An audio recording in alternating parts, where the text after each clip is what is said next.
Parce que le tabernacle terrestre n'est que l'image ou la réplique de ce qu'il y a réellement au ciel. C'est un plan qui est exactement pareil à ce qu'il y a au ciel. Et ça, c'est à cela que Dieu est habitué. Et lui, il ne veut pas changer. De toute façon, nous disons qu'en lui, il n'y a aucune ombre de variation. Il ne va pas changer. Il ne va pas changer. Donc, si nous, et c'est ça vraiment le deal, si nous le faisons comme lui, il le demande, lui, il va venir, et quand il vient, savez-vous quoi? Il vient avec sa puissance, il vient avec sa provision, il vient avec sa gloire, il vient avec sa protection. Nous avons intérêt qu'il vienne parmi nous. Écoutez, si on dit aujourd'hui, ok, même si ce n'est pas mon favori, là, je vais l'utiliser quand même. Oh, écoutez, si on dit aujourd'hui, le président Obama va venir chez moi,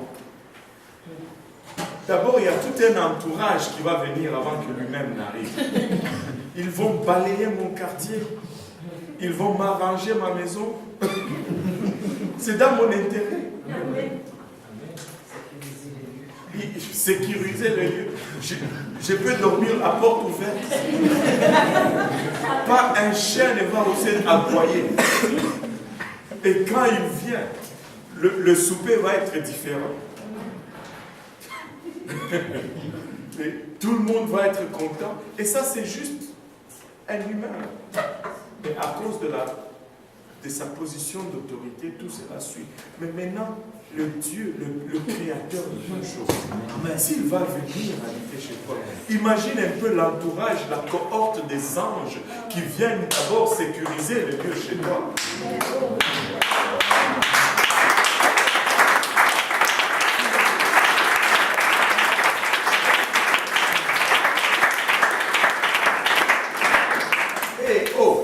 Seigneur, c'est ça qui ne va pas dehors. C'est ça que tu ne veux pas dehors. Amen. Viens, parce que tu profites. C'est toi qui bénéficies de cette présence. Et maintenant, il dit, si vous le faites comme moi je l'ai dit, je vais venir avec ma présence, avec ma gloire, avec ma puissance, avec ma provision. Et je vous assure, dès que, si... Vous savez quoi? Ils avaient vendu, je ne sais plus combien ça avait coûté, la voiture que le président Obama avait, sa première voiture, une Chrysler 300, ils avaient vendu, parce qu'il était dans cette voiture. Écoutez, si Dieu rentre dans ma maison, combien de valeur cette maison? Je vous dis, nous avons besoin de la présence de Dieu. Amen. Nous avons besoin que Dieu vienne habiter chez nous. Maintenant, d'un côté, il lui donne la loi. De l'autre, il lui donne le plan de tabernacle. Maintenant, la loi, ce sont les choses à faire ou à ne pas faire. Et le plan du tabernacle, ce sont les étapes à suivre quand on a brisé la loi. D'un côté, il donne la loi, et de l'autre côté, il donne ce qu'il doit faire pour les cas où on n'a pas obéi à la loi. Nous servons un Dieu miséricordieux. Avant même que nous ne péchions, il a déjà établi un plan pour nous restaurer dans sa relation avec nous. Et regardez ceci.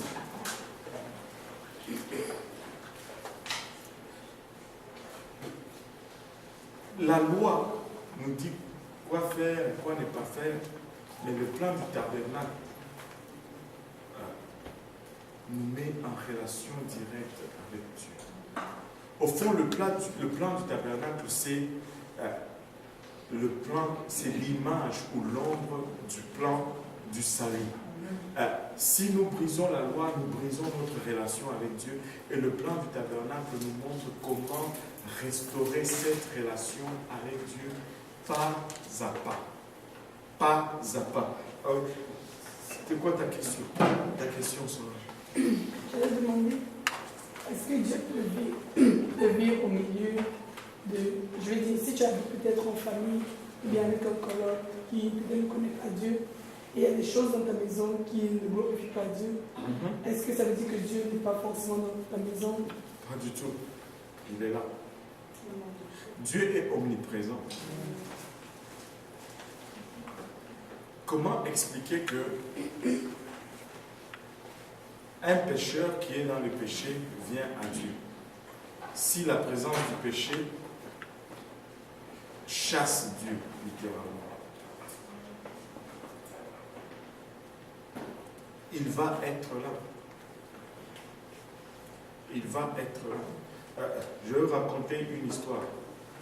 Le frère Lacombe, qui a prêché il y a 2 semaines, auquel prédicateur, il a dit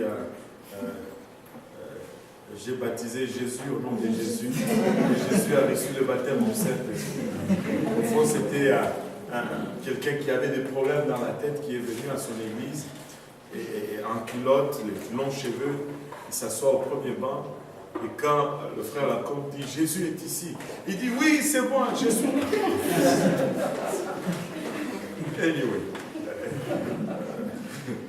Et il dit ceci, un jour, une dame vient le voir, ils avaient prié pour son fils est venu à Dieu. Et un jour, cet enfant a rétrogradé.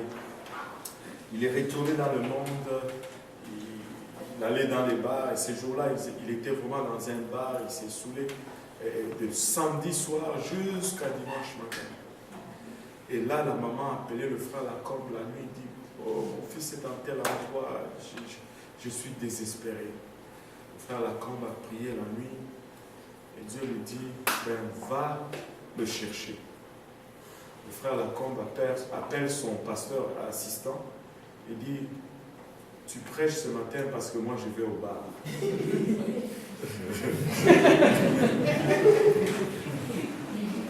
Et il est allé au bar, il est entré, il s'est assis au comptoir et il n'a rien dit. Et là, quand ces jeunes étaient à côté de lui,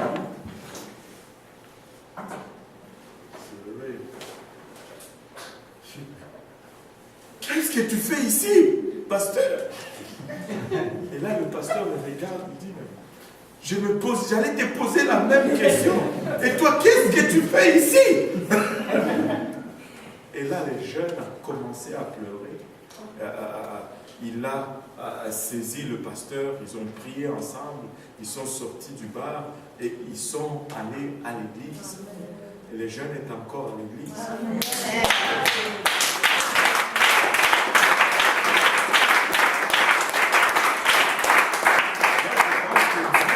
Dans ce bar-là, il n'aime pas le péché, mais il aime le pécheur à mourir, littéralement. Littéralement. Il aime tellement le pécheur qu'il en est mort, littéralement. Et c'est ça. Rien ne peut nous séparer de l'amour de Dieu. Et c'est vraiment rien, si ce n'est notre volonté. Et quand le pasteur est retourné à l'église, il y a un vieux monsieur qui avait entendu l'histoire. Il ne savait pas tout le fond de l'histoire. Il dit, ben, c'est quoi ça cette affaire? J'ai entendu que tu es allé au bar. Des fois, on ne voit que un seul côté de la médaille. Alléluia. Mais d'un côté, il lui donne la loi, de l'autre, il lui donne le plan du tabernacle. Et nous allons regarder le plan du tabernacle pour aujourd'hui et peut-être les leçons qui vont suivre. C'est le plan le plus extraordinaire et le plus merveilleux que tu retrouves dans la Bible. Au fond, le tabernacle était constitué de cet enclos, une clôture, et tout était donné avec détail et précision quant aux matériaux utilisés, la longueur, la hauteur, la quantité et tout. Tout était donné avec détail.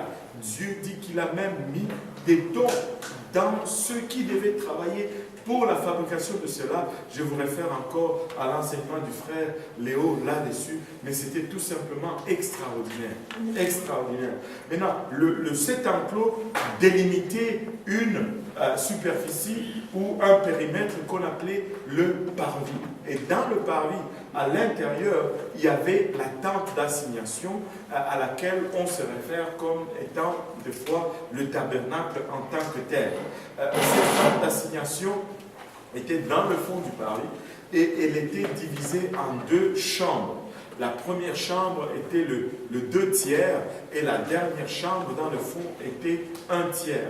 Mais à l'extérieur de la tente d'assignation, il y avait 2 fournitures. La première fourniture, c'était l'autel des holocaustes ou l'autel de sacrifice, et qui était aligné face à la seule porte du tabernacle.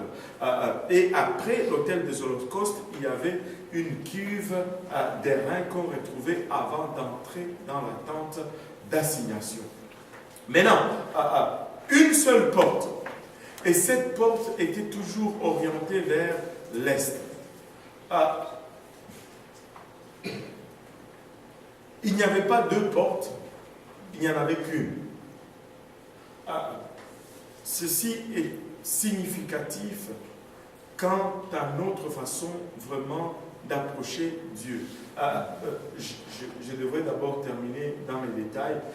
Si tu rentrais dans la tente d'assignation, dans la première chambre qu'on appelait les lieux saints, il y avait 3 fournitures. Il y avait le chandelier d'or, il y avait l'autel de parfum et il y avait la table avec le pain des propositions. Et en arrière du voile, un voile qui séparait les 2 chambres, c'était un voile tellement épais que la Bible nous dit si on mettait 7 taureaux d'un côté et 7 taureaux de l'autre et qu'on attachait les voiles à ces 2 groupes de taureaux et que les taureaux tiraient dans des directions opposées, ça n'allait pas se déchirer. Ça, c'est plus solide que vos blue jeans. C'est du solide. Et en arrière du voile, il y avait l'arche de l'Alliance. Et c'est dans cette arche de l'Alliance, et ces lieux étaient appelés au fond le Saint de Saints, et dans cette arche de l'Alliance, c'est là où on retrouvait la présence de Dieu s'est manifestée entre les 2 anges, sur le propitiatoire, et au fond le couvercle de l'arche de l'Alliance. Maintenant, une seule porte.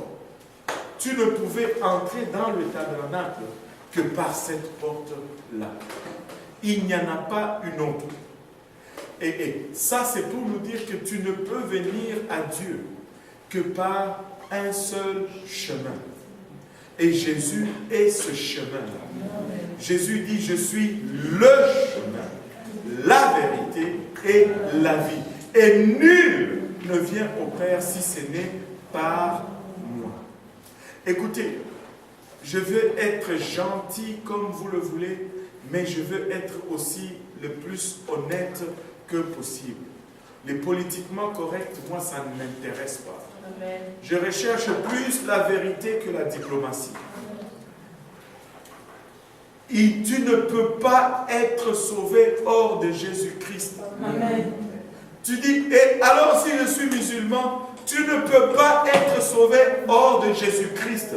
Et si je suis bouddhiste, tu ne peux pas être sauvé hors de Jésus-Christ. Si tu veux être sauvé, sors du bouddhisme. Si tu veux être sauvé, sors de l'islam. Parce que tu ne peux aller à Dieu si ce n'est par Jésus-Christ. Tu dis, mais pasteur, tu es dogmatique. Oui, je suis dogmatique et je le suis très dogmatique. Amen.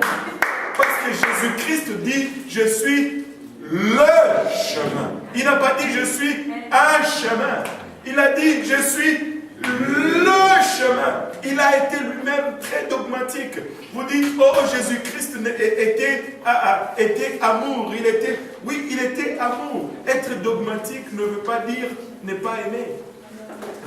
Ça n'a rien à voir. Et la tolérance, ça c'est une fausse tolérance que nous avons aujourd'hui.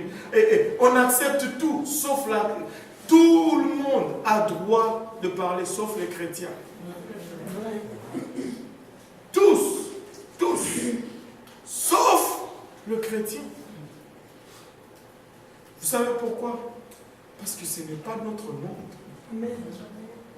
Ce n'est pas notre monde. Nous ne sommes que passagers. Amen. Jésus-Christ n'a jamais dit le... Mais il y a même un grand évangéliste, oh, je ne veux pas dire le nom, qui dit, ouais, ben, je crois que tu pourras être sauvé quelque part d'une quelconque façon. Quoi? Jésus-Christ n'a jamais enseigné cela. Si tu ne crois pas que je suis, tu meurs dans tes péchés. Si tu ne crois pas que je suis, tu meurs dans tes péchés. Wow! C'est Jean.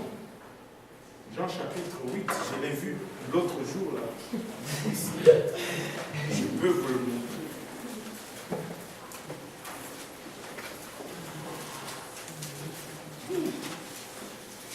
C'est chaud, c'est chaud, c'est chaud. Jean chapitre 8, verset 24. Si quelqu'un peut le lire. On va aller jusqu'à verset 27. C'est pourquoi je vous ai dit que vous mourriez dans vos péchés, car si vous ne croyez pas ce que je suis, vous mourrez dans vos péchés. Si vous ne croyez pas ce que je suis, vous mourrez dans vos péchés. Écoutez, Jean, c'est le seul évangile où tu retrouves c'est je suis revenir encore et encore et encore et encore. Et quand tu vois le je suis dans le livre des Jean, ça devrait commencer à faire ding ding ding ding ding ding ding dans toi. Parce que quand Jean dit je suis, il n'est pas en train de conjuguer tout simplement le verbe être. Il est en train de dire ego ami, le je suis de Exode 4. Et pourquoi cela? Parce qu'il y a 4 évangiles, n'est-ce pas? 4 évangiles. Matthieu a été écrit aux Juifs. Et tu retrouves beaucoup de références aux Écritures. Marc a été écrit aux Romains. Par le style de l'Écriture, tu vois que on présente Jésus-Christ comme un serviteur en mission qui exécute. Luc a été écrit aux Grecs.